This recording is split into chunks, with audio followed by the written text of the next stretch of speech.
Maglagay ako ng ano sa mukha kasi bago ako maghihilamos. So, sobrang dilim pa dito.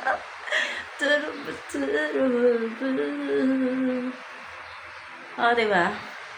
So, maglagay muna ako ng ano.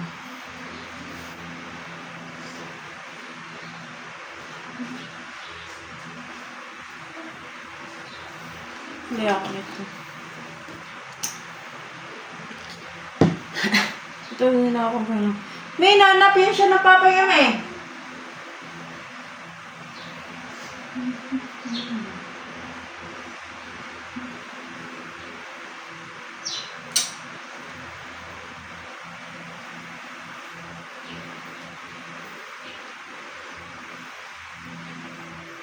Ito.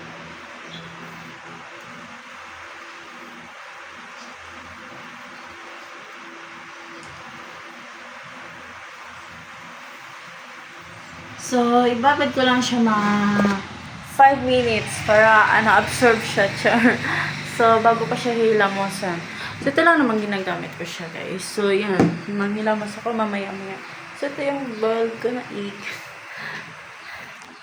So, guys, mamaya maglakad kayo maya.